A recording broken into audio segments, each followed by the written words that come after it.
I'm supposed to go live. All right, we're live. Hello. So we've got Alex Aronson here and myself. We're going to be talking about all things writing, the process, um, everything from cover design on over to having to put the book together yourself. Now, Alex and I have talked before. Had a couple of nice cups of coffee. I was actually at that same coffee shop the other day. Nice. I love their mocha, man. It's fantastic stuff. Now, one of the things I always find as a fiction writer, is ideas can kind of come from weird ass places. And sometimes, as a fiction writer, you try to say, okay, what could be realistic? I always ask myself that what if, right? Well, this silly book right here came out in 2014. I think I worked on it starting back in like 2012 or something. But it came out of an idea that was when I was at my day job working on sensors to try to detect smuggled nuclear weapons, because there was a fear that somebody might get the material and be able to build a weapon. And that kind of gave me the idea for the book, because I started thinking things like, well, geez, is that really a problem, right? Is there really all this smuggled nuclear material running all over the world? And turns out it actually is an issue. It does happen on occasion. So the result of that was that book. And the part to me that really kind of caught me caught my attention this week was the IAEA and some other organizations are now saying Iran is about 2 weeks out from nuclear weapons. And I had my fictional, possessor of illegal nukes as being Iran. And I said, well, gee, I think they could get to 5 of them. I think they could build 5. And at the time I was working as a nuclear physicist. So I sat down and did the math and I said, well, if I'm them and I do all this, I think I get to 5. And sure enough, the news this week said, yeah, they're going to have 5. Nice. I was like, oh shit. I was like, I hope there's other stuff I wrote that didn't quite go the same way. But so that's sort of one of mine. You want to talk about where your ideas come from and how that kind of germinates? Yeah, it's a weird one. So right now I'm writing book 4 in the Soviet Endgame series, and for those that don't know, it's an alternate history series that starts out in 1979 with the Iranian hostage crisis. And the whole idea for the book really came down to an interview I watched with Jimmy Carter from the early 2000s, when they asked him, "Hey, Jimmy, what would you have done differently in retrospect?" And he said, "I would have sent another helicopter." And what he was referring to was that they sent 8 helicopters to try to rescue the hostages, and they needed 6 for the actual operation to continue going. So when the third one broke down, they had to scrub the operation, and it really became a fiasco. There were a dozen servicemen that lost their lives in the fiasco that was the end of Operation Eagle Claw. And I was thinking to myself, well, it probably wouldn't be that simple. There's probably going to have to be more to it than that. And that really got me to thinking, well, what if you managed to pull off Operation Eagle Claw? What would that, how could that have had an effect on, the world as a whole? Kind of that, butterfly flaps his wings kind of thing. And that's really what kicked it off, which really makes me laugh, because, Jimmy Carter, I'd always been a very harsh critic of him going into writing this book. But I will say that having done all of the research for the book, I came away with a lot more sympathy for the man. I still hold him largely responsible for North Korea's nuclear situation because of that insane, in my opinion, deal that he put together back in the 90s, trying to give them nuclear power in exchange for a cessation of their nuclear program, when I think everybody that was rational knew they were not going to stop that program. So I actually did a video, because I did, I worked with nuclear stuff for a long time. So when you're a physicist, you always at least have some working knowledge of nuclear, but I actually worked in the nuclear labs at MIT for a bit of time. And here's one of the things people don't realize, and for anybody watching, I want to point one thing out. The reason you don't give countries a nuclear program is then you have to go monitor their nuclear program, because this little chain right here inside a reactor or inside a bomb, either way, let's say it's a reactor, you've got uranium-235 and 238. So when you get this decay chain, what this results in is uranium-238, which is in reactors. Some of it decays into plutonium-239, and plutonium-239 is what you need to build that. Exactly. And the bigger problem with that is when you're going down that chain, separating uranium to get the uranium you need to build a bomb. That's centrifuges. That's a lot of time. It's a lot of trouble. It's very expensive. To get the plutonium out, it's 2 good grad students in a weekend because it's chemical, not physical. Right. Really easy to do by comparison. It's a little bit harder to build the bomb. It's significantly more challenging to build a plutonium bomb than it is a uranium bomb, especially in 1940s technology, because when we tested the bombs in New Mexico, we were always testing plutonium. Right. And the world's first test for uranium bomb was actually in Japan, because we just kind of knew it would work. Right? There was no testing it. And it was sort of our entire supply of purified uranium was in that device. But they're so easy that you can get it to work. And that was 1940s technology. Today, it's a lot easier. So, if you had any decent physicist, the stuff, can you build one? Probably. The trouble is getting the stuff, right? So when you give uranium or a nuclear program to Iran, to North Korea, to somebody else, you're inherently creating a situation where they're going to have the stuff they need to build a bomb. That's just the way it's going to work, right? In fact, I would say that's been I'm a big nuclear power proponent. And when people bring up Chernobyl, one of the first things that I like to point out is that was not a power plant that just happened to give off, fissile material. That was a plutonium plant that just happened to give off electricity as a byproduct. I mean, they were there solely to get as much plutonium as they could out of that. For their arsenal. And that's it take that for what it's worth. But Chernobyl was also one of those accidents that you can almost, in retrospect, see coming, right? Yeah. So I have a friend who's now the department chair at MIT, who I worked with when I was up at the Institute for Solar Nanotechnologies up there in Cambridge, who was working at CERN at the time over in Switzerland. And they actually detected it was a big enough disaster. They actually detected it at CERN in Switzerland and went through and were like trying to recalibrate their equipment going, this can't be right. I mean, these radiation levels are nuts, right? So they had to work it backwards and go, what the hell just happened? And yeah, at CERN, it wasn't life-threatening. It was just sort of enough to mess up your experiment. But at the same time, if they could detect it that far out, that's kind of a big problem. So yeah, I mean, there's a great HBO miniseries on that kind of talks about what really went on, and it's really accurate too. It was shockingly accurate. I really like that miniseries. The quibbles that I ever had with it were always, but it was much better television. So. Well, it's like anything. So let's talk about that for a minute. So like when you adapt a book to TV or movie, there's always the argument, well, the book was better. As an author, I really love that, right? Everybody's, the book was better. Oh, great. If any of mine ever make it to the movie, I hope to hear that. I really do. Right. But like, I just reread the first Jack Reacher book, the first Lee Child book, which is essentially Killing Floor, which was essentially season 1 of the show. Mm-hmm. And I did a video on my channel, if anybody wants to check it out, that sort of dissects the differences in between the two. And there were a lot of differences in between the book and the show. Right. But if you look at it, I think they were necessary. Sure. Because you can't get inner dialogue in a show. You can't get sort of what's in a character's head in a show. So you have to come up with creative new ways to do that. Sure. So they introduce characters that didn't exist. They introduced flashbacks that weren't in the book, and it kind of, I think, helped with that. So I agree with you. Chernobyl, there's some nitpicky stuff I could look at it and say, but I'm like, it wouldn't make a great streaming series if you really got down in the weeds of how all that stuff worked. And I think, they probably over dramatized some of it, but it works. The one that sticks out in my mind is when the helicopter flies, over the radioactive cloud and then crashes, and it's like, well, okay, you're taking some liberties there. That actually happened, but not the way they showed it. Right? So yeah, it's sort of, it knocked out the electronics and it fell out of the air, but it didn't crumble into pieces like that. But I thought that was a great miniseries. I'm getting attacked here by my puppy. Mine's looking at me funny, so mine could show up here at any point. But the fun part to watching those conversions is, as a writer, you're like, I look at both sides of it. I'm like, okay, I wouldn't do that in a book, but books are different, right? So you kind of do it a little differently. So you and I kind of both work in the action thriller space. And one of the things I find, you work in sort of alternate history, which I'm starting to understand the benefits of. Because I kind of work in like the Tom Clancy world. It's like, hey, let's look just around the corner and see if I can figure out how to make the world crazier than it is. And I'm working on one, and I'm like, every time I think I've got it crazier, I'm like, I watch the news and go, well, shit. Yes. Here goes that idea. I will say that my first professional writing experience was ghostwriting and then co-writing with James Razone, another thriller author. and he is just an absolute.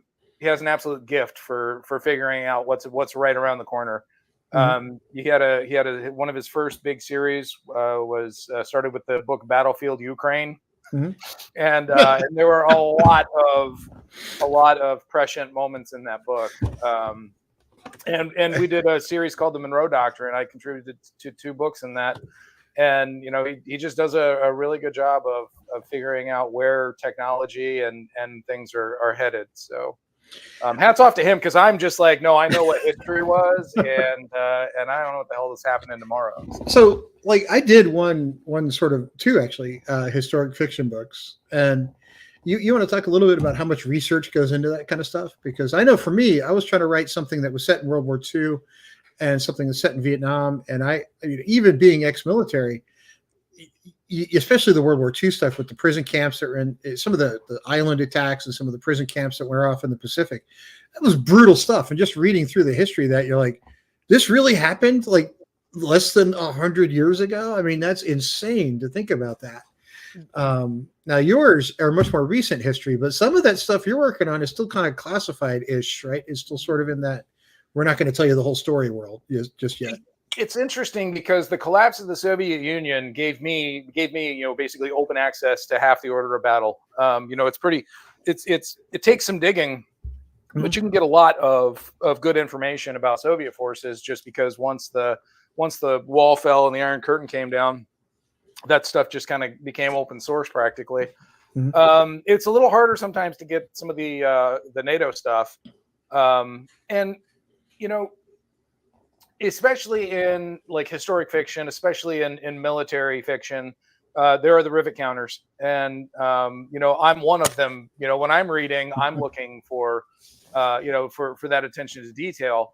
But, you know, there does have to be a fine line, and there has to be an acceptance that, you know, mistakes will be made. And my favorite part is that I have advanced readers. I send these books out to the advanced readers, and they read it, and they get back to me, and I make updates. But it never fails that the day of a release, I'm getting a text or a Facebook message or an email from somebody that says, "Hey, wait a second, you know, those what were they?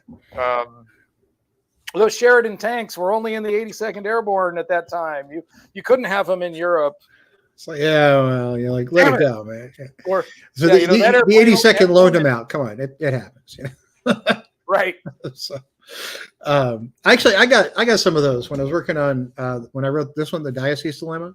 You know, this particular one is not in the normal space I work in. It's a serial killer book, but I wanted to write it because I grew up Catholic. And as a kid, they make you go to confession, right? So you sit in the little box and you tell the scary guy all your secrets, and he's going to punish you. Right. So I got a bunch of hate mail, and for a while it was really funny because I was getting hate mail from more people than had actually bought the book, because you can track it pretty carefully. Right. So I had more people sending me hate mail than had actually purchased it, and I'm like, you people hadn't even read the damn thing. Come on. But it was because I took a Catholic priest and I turned him into a serial killer, and my thought was, maybe he's just finding the worst of the worst, right? And he's finding, oh, you're beyond absolution. So let's, you know, eye for an eye, right? Let's be fair. Sure. Go meet St. Peter, let him sort the stuff out. Right. And I took great fun in kind of torturing people. So for a while, my browser history looked like, you know, I was about to go commit mass murder.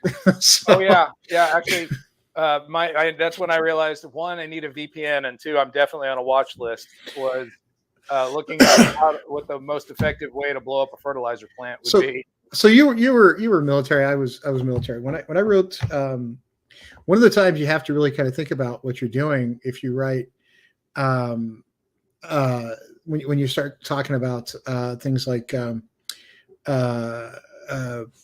what you've experienced and kind of applying it into your books.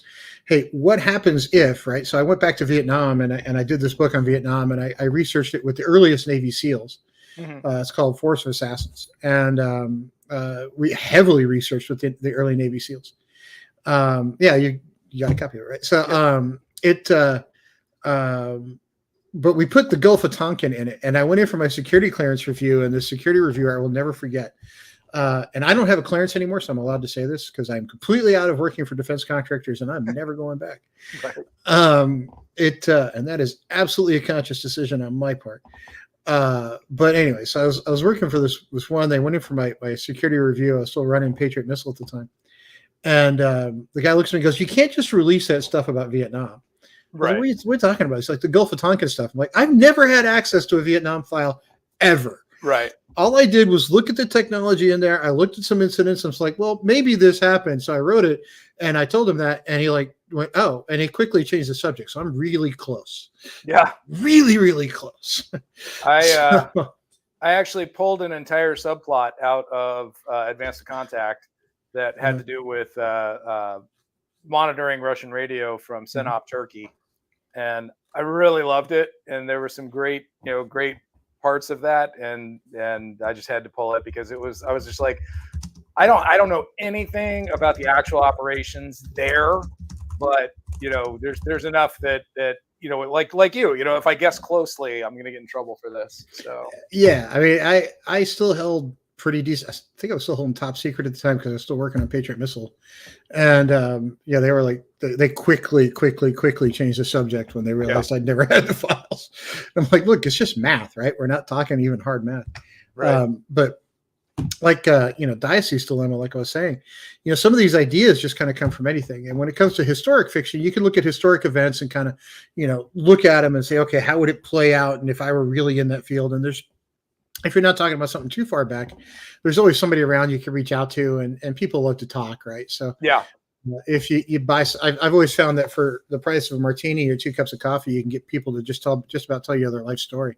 Sure. And veterans especially love to talk. So I actually have a wall of text right now that I got to read sometime this evening from Jeff Potsy Weber. He was a what do they call them? I can't remember now. But the ECMO, a electronic countermeasures officer who flew on the EA-6B Prowlers. Oh, wow. So whenever I have an electronic warfare question, I can just reach out to him, and he's going to give me all the goods. So this is what I've always wanted to ask you. So like I try very hard to not let criticism get to me, especially when it comes to my writing. I kind of just let it go. And I'm like, look, I write the book I kind of want to read, right? So right. I got into it because there's a couple of A-list authors that use subject matter experts quite often. And David Baldacci actually used me on one of his books. I'm in the acknowledgments to Zero Day because it had something to do with nuclear physics, and it somehow wound up on my desk because MIT, he started calling campus. It wound up at me. Right. I think I was the first one around to return his call. So right. That way. But I got to work with him on that, and I asked him a few questions, like, because I was curious. I'm like, hey, there's no books like this. I want to read a book like that. He goes, so shut up and write one, man. I was like, yeah, yep. Because when he started writing Absolute Power, he was still a working lawyer, right? And I think his first 2 books, he was still a lawyer, and then he eventually went on and quit and has now sold a couple 100 million books, right? So he's made more money as an author than he ever would as a writer, but he's one of the greats, right? In that genre. But he was telling me, he's like, sometimes it's not about being a writer, and I want to hear your take on this. It's not that, hey, I sit down and go, oh gosh, I have to write. It's like I have this story in my head, I just want to get out, right? And it's like I have to get it out, or it's just going to be stuck in there forever. It's like I just got to do it because it's not really how I make my living, right? Because most authors don't make much money.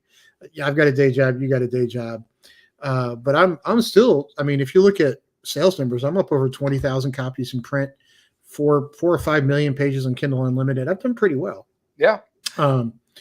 I think your sales rankings beat the crap out of mine, so I'm not going to ask because the problem that I have run into is that until like 2 weeks ago, I didn't have my own real grip on the sales figures. I was basically just getting reports in generalities based on royalties, not really necessarily numbers of copies sold. So I don't really have a good count for it, except I can tell you like this month's numbers. But no, I think you're absolutely right when it comes to, I have a story and I really, I feel like I want to tell this story. And for me, actually, the whole thing kind of started for me when I was still in law school in George Washington in DC, and I would take my lunch breaks and I would play that old computer game, the original Harpoon, from the mid late 80s. Yeah, the Tom Clancy book that was him and Larry Bond, I think. Right. On yeah, they use the butcher paper game. But yeah, so I would play Harpoon, and then I would write up after action reports and send them out to my nerd friends. Because I used to play a video game called Aces High. It's a World War II flight simulator. Oh yeah, I know what it is. And so my squad mates, I would send out my after action reports to them, and they just loved that stuff. And so I for the longest time I thought, well, I mean, that's half of it, but I can tell you a good story, but like writing characters, I don't know about that. And what the hell is a dialogue tag? I don't understand. It's confusing. Well, that actually that's interesting, because I've been working on this theory that building great characters is what separates sort of A and B list authors, right? I could tell a great story, right? And if you look at the old days, there were A list authors, B list authors, and C list authors, right? So you had, especially at like Walden Books, there'd be A list authors up that are all up by the register, right? They're all up in the front of the store, hardback, you get put in the window, all that stuff. Then you get the B list authors that kind of have series out you've heard of, right? And then the C list authors that get put in the back of the store is the Pulp Fiction.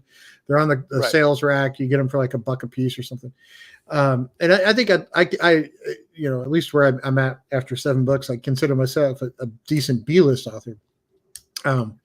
But I'm certainly, if you look at the A-list guys, I'm like, they have these really compelling characters that you just fall in love with. And that's why I started reading Lee Child again, is because for some reason the entire world fell in love with Jack Reacher, right? And why that is, I really wanted to kind of dig into that. And Tom Clancy is the same way. Tom Clancy built these characters that we all loved. So I kind of started digging into that character development more and more. Do you find after 4 books that you're more into the character side? Have you gotten better at that part? I hope so. I really do. And I will say my editor forced me to, in some ways, because I had a tendency to slip from third person to like third person omniscient. So like all of a sudden you go from inside somebody's head to, and here's everything. And that was like a real crutch of mine for a lot of Advanced Contact, Monroe Doctrine books. And I feel like I've gotten out of that, and that forces you, because you're telling everything from a personal point of view, to work on developing characters a bit. I think that my favorite thing to do is developing characters through dialogue.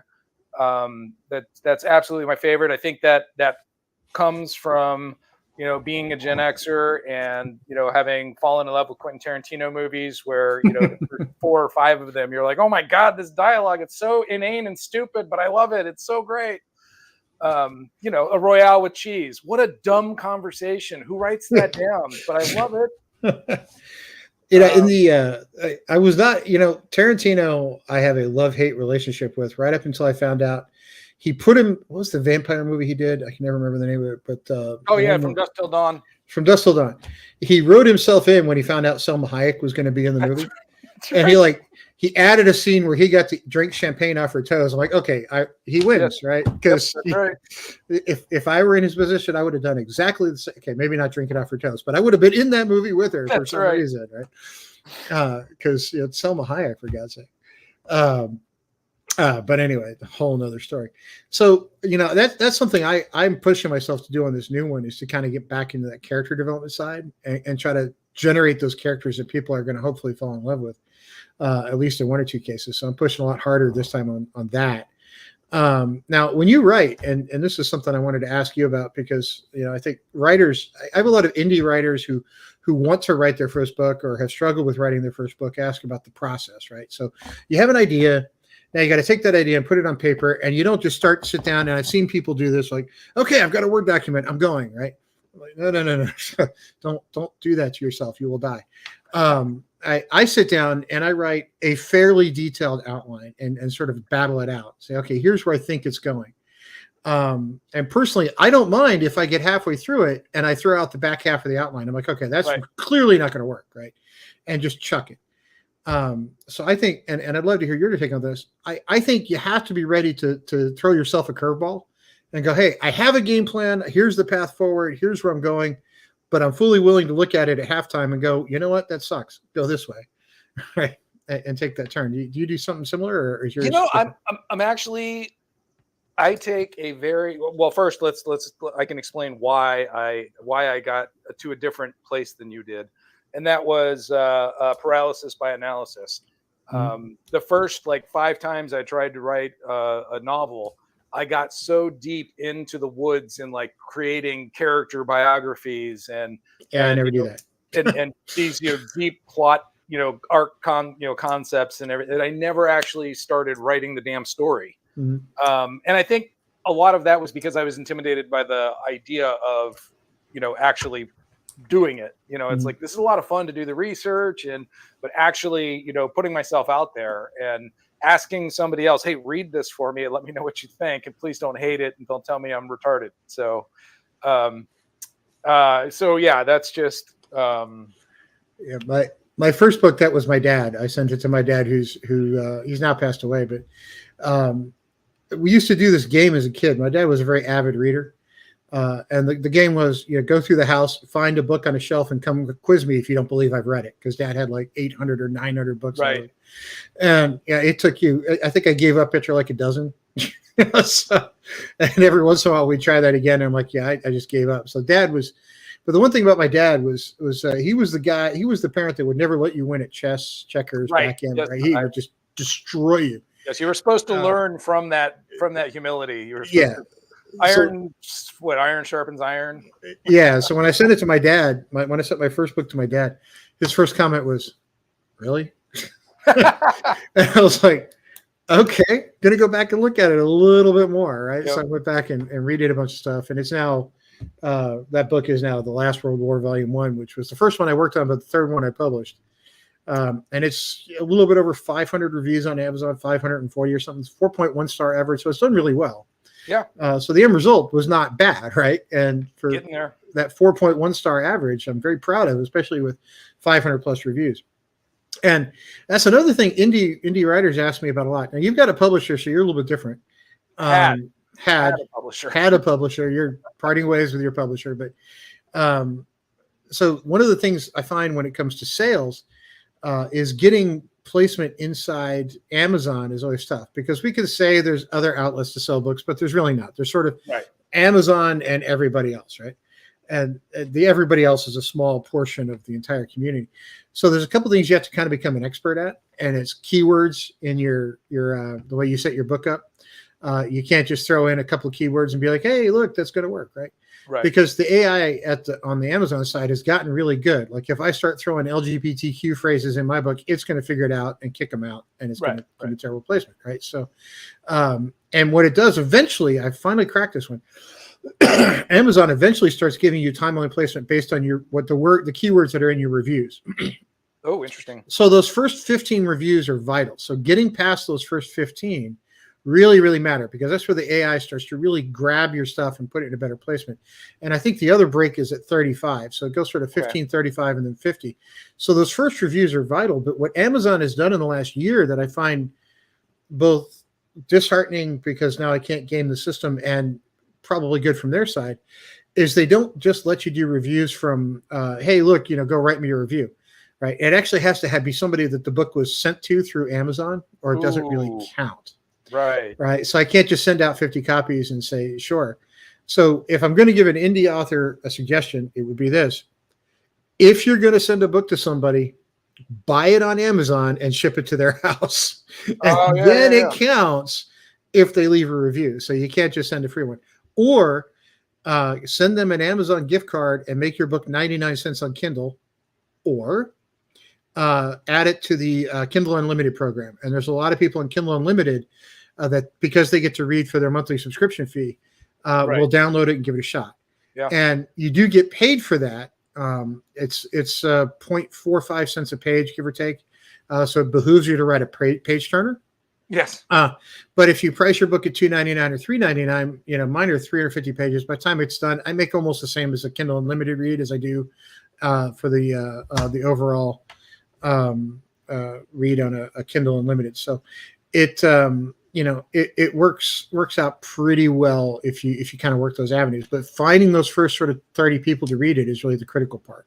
Yeah. And that's hardest on your first book. It gets easier as you go through them because you've hopefully built up a bit of a fan base for your stuff. So yeah, and that's why I feel like I've been in so fortunate to have gotten on with Frontline Publishing long enough to get me to this point where now they're the whole concept of the project was that James was taking other veterans that showed an interest and a sort of penchant for writing, that he was going to show us kind of the business, help us find a cover artist, find an editor, and work with us to get it to a point where it's going out there. He did all the marketing for it, which was that was smart on his part, because you figure he makes money if I make money.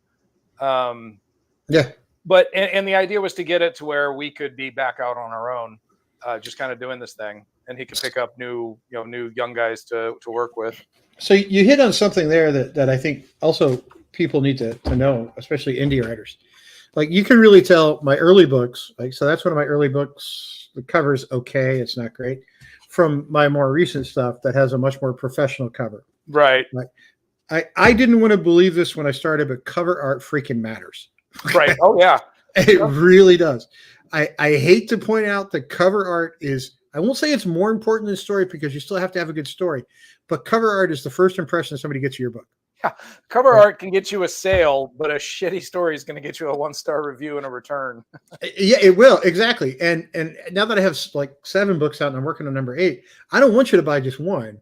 I want you to buy more than one. Mm-hmm. And I really do like that when I see somebody who's like, oh, I've read this one and this one. I'm like, oh, great.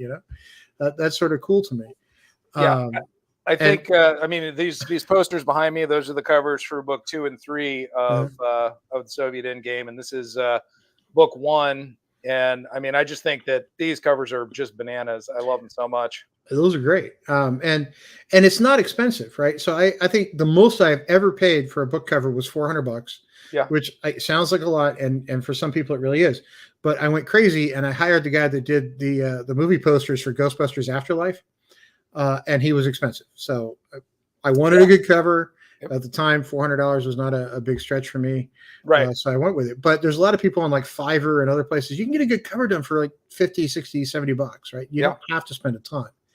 I actually did one of my books. If you go on to my Amazon account, one of my books is called The Night Rico Saved Santa's Ass. And it's a children's book for Christmas. And it's 100%. Well, it's the same story told twice. The first time it was a story I read to my girls when they were little, and then as they got older, we started adding to it. So now there's like a more adult version. So you read it once, and then you get the kid version, and then you read the second half, and it's But the more to the point was that it was 100% Fiverr and done, and it's not the best. I'd like to try again, but it's good. It's fun. Well, it's a learning process, right? Yeah, so exactly right.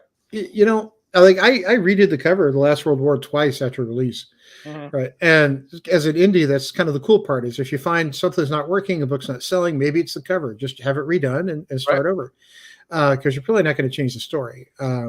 But you will change the cover.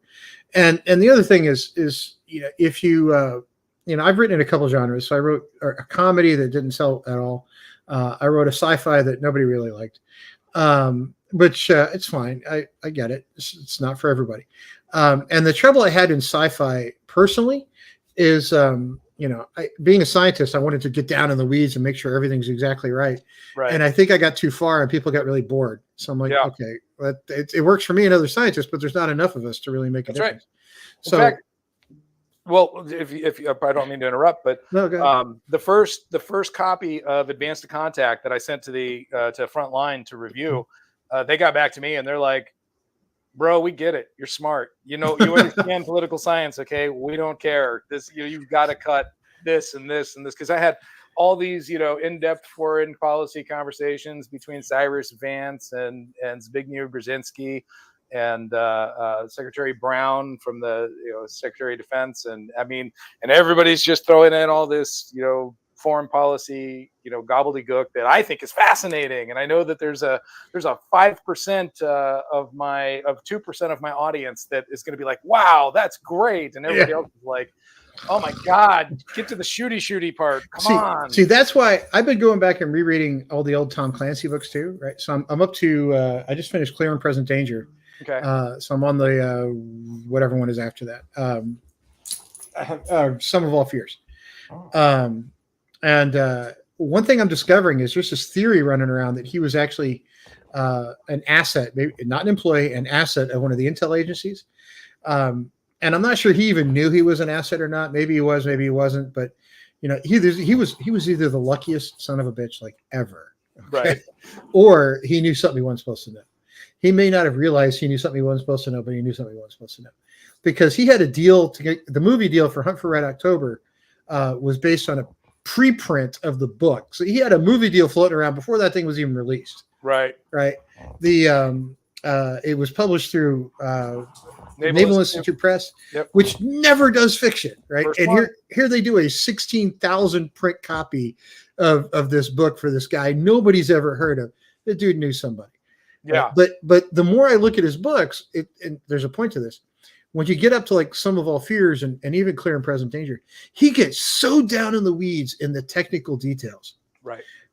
Any editor worth their ass would have trimmed 200 pages out of that thing, yep, in a minute, unless it was being used, like Indian Joe says, as propaganda, yeah, to go out there and scare the shit out of somebody, because his books were coming out just at the right time for anything that was going on in the world, yeah, and just hit the market. Next thing you know, oh, well, that's no longer a problem. Oh, well, that's no longer a problem, right? Right up until The Bear and the Dragon, I think was the first one that he wrote it off the rails. But I think that's when they didn't need him anymore. Right. Because they kind of beaten the Russians. That was all over with. And, well, we don't need Clancy now. Let's kick him off the side. And I will point out that Clancy is the reason that the rivet counters are so strong in the genre. Exactly, because he got away with it, and I can't get away with it, right? Because people would be like, "Oh, it's too tiring." Yes. I hate writing submarine scenes. Like, I did not write a single American submarine scene until book 3. I kept all of my submarines to the Soviet side because I knew more about it than the Americans. But finally, I had to switch. So here's one for you, and then we'll get back to the whole writing part. And one other thing I wanted to talk about. One of the criticisms I got of the last World War was that somebody basically said, "Well, you don't understand nuclear physics or combat injuries," and I'm like. My PhDs in physics, at the time I was working at the Plasma Science Fusion Center at MIT, and I had the head of nuclear physics check it, who sent it over to a guy named Ernie Moniz, who went on to be the Secretary of Energy under President Obama. Pretty sure the nuclear physics is right. I'm right. just saying that probably is. But that same reviewer was like, and clearly you don't understand combat injuries, but my co-author is a guy named Mike Garst, who has a Purple Heart from his service in Afghanistan as a combat medic. So reviewers aren't everything. I'm just going to go with sometimes the people that leave reviews on your books, and this is for anybody out there who's an indie writer, sometimes the reviewers don't know their ass from a hole in the ground. It's okay. Sometimes you're right and they're wrong, and that's fine. Well, and you just can't please everybody. I mean, it's impossible. I get reviews that one-star me because Jimmy Carter was a terrible president, and then I get one-star reviews because I don't treat George Bush like he's a total moron. I get it from the left and from the right, and it is what it is. I'm just here to call balls and strikes, man. I had someone I had someone refer to me as a left-wing pajama boy. Because clearly, like in the book, The Last World War, if we were nuked, somebody would nuke us. We would nuke them back. We would knock them back into the Stone Age. I disagree with that in some ways. So in the book, the premise was, if the enemy had used their entire nuclear arsenal, and we knew they used their entire nuclear arsenal, and they couldn't hit us with nukes anymore, would we nuke back? And I think back to presidents post Ronald Reagan. Reagan was a different creature, and it was a much different time. Right. You've got George Bush, Bill Clinton, George Bush, Obama, and Trump, and now Biden. I can only think I of don't know one what of those. time is it. It might be Harris. my Harris. I can only think of one of those that I guarantee you would have pushed that button. Yeah. One of them would have. There's only one, and I'll let people figure out which one that was. But the rest of them, if they knew the enemy didn't have any nukes left, I don't know. I really don't. And the more I look at who's in leadership today, I'm not sure they would. If you look down Biden, Harris, and even the Speaker of the House, if you pick any of those guys, I'm not sure they'd pull that trigger. Now, if it was the Soviets launching thousands of them at us, sure. But Sure. That's a whole different world. I don't think anybody else in power would actually push that button, but that's just me. I actually had this conversation on Twitter with Michael DiMercurio, and we were talking about, and if I just fucked up his last name, he can slaughter me on X. But he does submarine books, and he was saying, hey, I can't believe, and spoilers, the book's been out for a year and a half now, but I can't believe Carter wins the 1980 election. Ronald Reagan would have been so much of a better president, in the war. And I'm like, okay, a couple of things. One, I needed Carter to be the president because I needed this war to last more than 48 hours. Yeah. Reagan would have been like, you know what, kill it. That was literally the strategy was, we can't compete right now conventionally. So push the button, Frank. And so when I get people that are like, this was one of my favorite reviews. It was Carter would have been a terrible wartime president. And I'm like, yeah, read book 2 and book 3 and how this goes. Okay. Yeah, I get those reviews, and sometimes I'm just like, okay, really? Are we sure? So I kind of let them go on occasion. And I think that's important for indie authors to know, is that you can't look at every review, even the 1 stars, and say, oh my God, you left me a 1 star, my life is over. It's fine.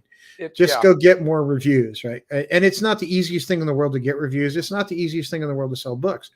But the one thing I found that works is a social media presence, believe it or not, actually does work. But you have to be consistent and persistent.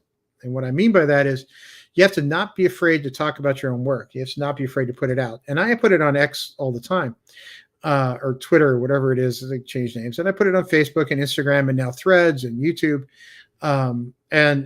But the selling part is the hardest part. But the thing you cannot do when you're using social media to sell is only talk about your books. If you're pure spam, nobody cares, right? Yep. They kind of want to know a little bit more. That's why it's called social media. You want to be social. And as a result, I've built up 12,000 plus followers on Twitter now. So I have a decent sized following, and I get along with my followers on most days. Today I had a little bit of an issue with some of them, but we're going to let that part go. Did you end it at 3 or did it get to 4? I got to 4 because I dared post a series of books that I thought would make a fantastic movie series. And there were people like, no, don't destroy the books from my childhood. I'm like, the book still exists. The book's not going away, right? It's fine. It just, if it's a streaming series, you don't like it, don't watch. Exactly. Exactly. I do have a hard time understanding some of that. Again, the book's still there. It's still fine. Okay. And they haven't changed a word, right? The book is, nobody's going to come out to your house, take the book. It's not going to evaporate. Exactly. It's still on Kindle. There's still audiobooks. There's still libraries in the world. It's okay. We read Wrinkle in Time to our girls when they were younger, and we loved it. It's great. And then, what was it, 10 years ago?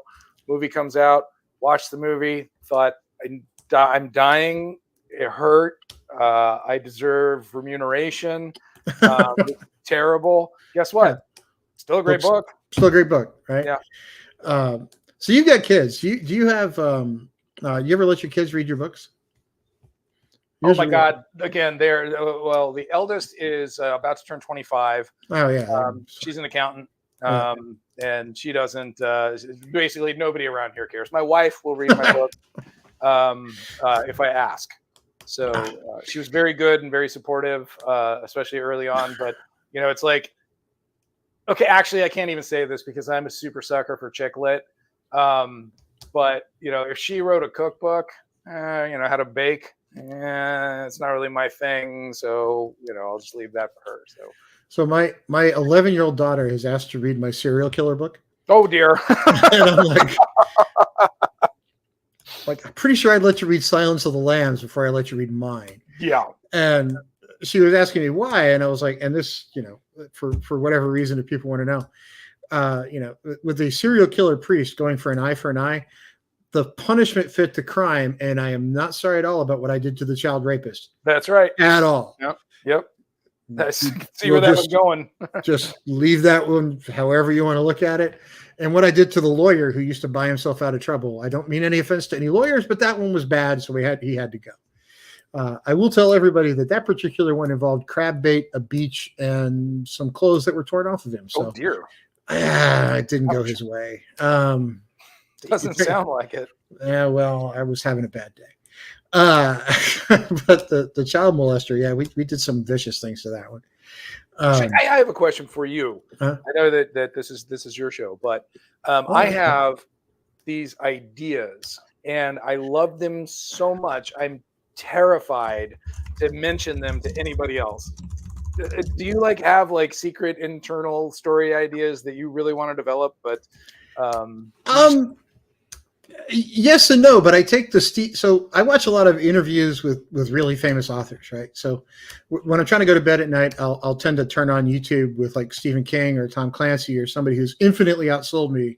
So as they talk about their process, and I used to keep a notebook of all my ideas so I wouldn't forget them. And somebody asked Stephen King that same question. I found the interview about 2 years ago, and ever since then I've taken his approach. If it's a good idea, you'll remember it. If it's a bad idea, you won't. Right? Fair. And the good ideas have always stuck with me. And I do always I've never run out, right? So I've never been like, oh, I finished the book. What do I do now? Right. There's always okay, which one do I want to do next? Is really the point. And sure. The one I'm doing now is I'm sort of, half or 2/3 of the way through. It's more of a, what happens if the United States quits being able to be the world policeman. Right. Right. And what does the globe look like when we have to stop being the world policeman for some reason? Let's say we fall into a civil war, we fall apart economically, whatever it is, we're no longer the world policeman. What the fuck does the world look like 3 weeks later? Yeah. And it's essentially chaos, right? Because we are the ones that kind of keep the peace now. Right. Whether or not we should do that is another story, but that is kind of the way the world works.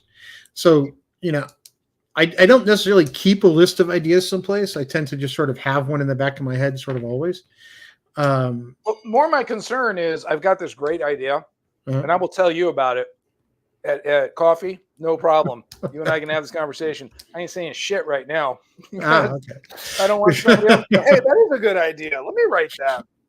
I'm if so it's narcissistic, I think that my ideas are so great, other people will have the same passion for them that I do, I guess. Who knows, right? But I'll be happy to have coffee and talk about it. But I don't know that I've ever say I'd run out. And something else I always wanted to kind of share with you. So now that you're a writer, now that you've been published a number of times, and I get this one more often than I ever thought I would. And I'm sure other indie writers get it too. You write a book, people find out you've written a book. They always go, you should write a book like this. And they have this idea they want to give you. How many times a week do you have somebody come to you and go, here's the next book you should write? And you're like, dude, I don't know. There's that one. And then there is, and this one I have a bit of grace for, but I can see how this is going to get old, which is, I have a story. Can you take a look at it? And you're like, and I mean, I just remember and I actually tweeted today, I posted on X, it was Samuel L. Jackson, and it was the tagline was proofreading other people's work.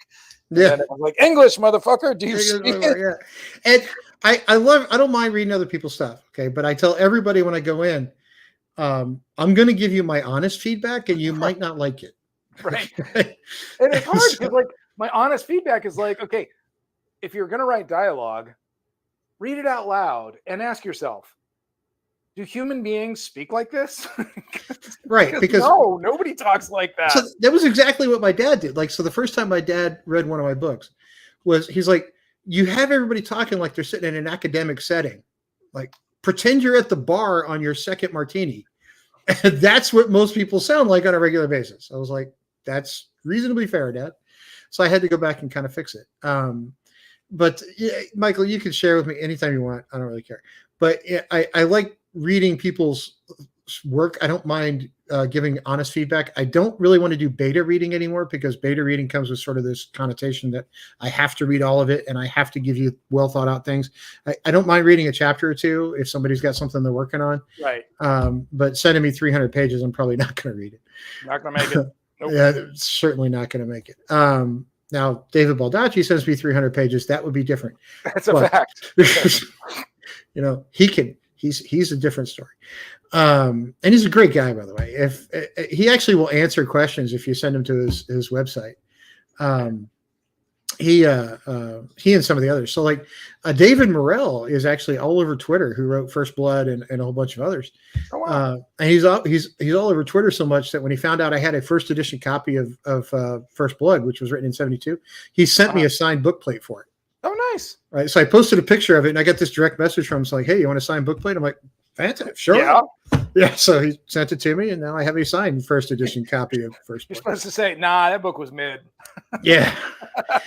It actually, I mean, for 72, for the age of that book, it holds up really well. Well, Now, and the crazy thing is that it was written in 72, given the topic and everything. Yeah. I didn't realize it was that old. Oh yeah. And it ushered in modern action flicks because Oh yeah. I mean, Fantastic movie, by the way. I mean, I still love that movie. right, because action movies before that were sort of 15, 20 minutes of action and an hour of story. That Right. book was like 20 minutes of story and the rest of it's just action from start Blowing to shit finish. up. And it's fantastic. And the book and the movie are the front third are kind of the same. After that, they completely depart. Right. Right. And it's another thing like, hey, I see this from indie authors all the time, and I'm not picking anybody in particular. But I'll tell you the David Baldacci story because he told it to me directly. So I'm free to repeat it because he told me and he didn't swear me to secrecy. I asked him, I was like, when they did the movie Absolute Power, you only had 2 books out. And they changed the back third of it like extensively. And I really like what was in the book. Why'd they change it? He goes, look, I was at dinner with my wife and Clint Eastwood. And Clint Eastwood looked at me and goes, I want to make your movie. I want to make your book into a movie, but I want to change the back end of it because this is the way I want to do it. Here's $1 million check. Can I have it? And my wife looked at me and goes, you can have his book. Go ahead. That's right. So he's like, for enough zeros, you'll look at him and go, okay, do whatever you want. Yep. There was a line from a song. I sell out, but no one's buying. You put enough cash in front of me, I am purchasable. Yep. It's not that difficult, and it doesn't even have to be that good of a check. So. Well, I mean, and what I find very interesting about that is that, especially in a case like that, where it's something that you have already written, it's not like you're compromising your artistic integrity at that point. You've already written it. No, and it's not going to necessarily affect what your next project is. So. No, and the difference was actually because it's an old book and an old movie. I don't feel like I'm giving away a spoiler to anybody, and if I am, I apologize. But what they changed was Clint Eastwood's character in the book would have died, and he didn't want to die. He wanted to live through the end. Right. And because it's Dirty Harry, apparently because when Dirty Harry looks at you and goes, I don't want to die, you look at him and go, yes, Dirty Harry, you're allowed to do whatever you want. That's right. And Clint Eastwood made his career because at the time he was still a working lawyer. And now he's the working lawyer who sold Clint Eastwood a script. Right. And next thing you know, he's no longer a lawyer. He's now a full-time writer because his books went from selling to selling. Right. So he was a much different world. So, I would have taken that deal too, like in a second. You want to change it? Sure. You're Clint Eastwood. Do whatever you want, man. That's fine. Tom Cruise comes at me and wants to play one of the characters. I don't care if he's 50 years too old. Fine. Go. Right. I don't care if it's like Jack Reacher, where the character's supposed to be, 6'7" and there's a Lee Child interview about that where he's actually sitting down with Stephen King, and I watched the whole thing, which was weird because it's Stephen King and Lee Child in the same place. But you're like, what the hell is going on here? This is bizarre. Which gave me the idea to do these kind of live streams with other authors, because watching authors talk to authors I thought was really kind of a neat idea. But Lee Child said that people will pick on the choice of Tom Cruise, but without Tom Cruise, the movie wouldn't have gotten made. That's right. And by the way, fantastic movie. I mean, I just rewatched it like 2 weeks ago, and I love it. So good. Yeah, Tom Cruise trying to do trash talk is a little bit weird, but he's such a good actor. He pulls off the action sequences, but he pulls them off in a way Reacher wouldn't have, right? Reacher would have headbutted the guy and been done. Tom Cruise is more agile and quick, right? So they altered it, right? But if you really want accurate Reacher, the streaming series is pretty close. I did watch the first season of it, and I really did enjoy it. Have you read the book? That one was direct. I honestly haven't. Since I started writing, I've honestly been almost exclusively reading indie books, so that I could do reviews and just kind of give back to the community. I will tell you, it's a quick read. I mean, his stuff actually reads pretty fast. I read it in 3 days. So if you do decide to pick it up, it's on Kindle. It's anywhere. Killing Floor, right? It's pretty easy to find. Half price books probably got 30 of them. I have a life hack for you. And that is if you buy a Kindle book and you have an Echo device and you have the app on your phone, you can just have your phone read you the book. And I also subscribe to Audible, so I get I'm on Audible too, but you only have so many credits. Yeah. But I listen to so many books while I'm doing work in the yard and all. I mean, I was actually pouring cement when I was listening to your books. So. Oh, nice. So that's the other thing, people. If you ever get the chance to have a book turned into an audiobook, so as you gain popularity as a writer, you'll be able to work with better audio book guys. Some of my earlier audiobook guys weren't all that great. Right? Some of the later ones were much better. So bear with me on some of that. Yeah, I will say, because I actually did go and spend the credits on the audiobooks for the World War books. And I will say, and I reached out to you on X, and I can't remember if it was like I preferred the first one over the second one, or I'm pretty sure that's what it was. But yeah, there was definitely a contrast between the two. Yeah, the second book was actually. It was kind of funny when we wrote that one. We kind of ripped up the world with nuclear weapons, and we said, okay, what are we going to do next? So we used bioweapons in the second one, right? And it was published right before COVID, and everybody's like, "Oh, you're just using COVID." I'm like, actually, it was written pre-COVID. It kind of came out right at it. Sorry, we can't make this shit up, right? Right. So just the way the world works. Anyway, so it's always fun to kind of work on these things. But I think my new one is going to go. I think I'm taking a little bit different approach with that one. I'm kind of getting more into the character development side, and it still has a lot of action. It still has all that stuff, but most of my stuff is up at that sort of like the last World War series was up at the president level, so it's more strategic, right? This one I'm trying to be more tactical. I'm trying to be more down on the boots on the ground kind of stuff. More like the early Jack Ryan, where Jack was actually in the field, and you get to see that part of Jack in the field.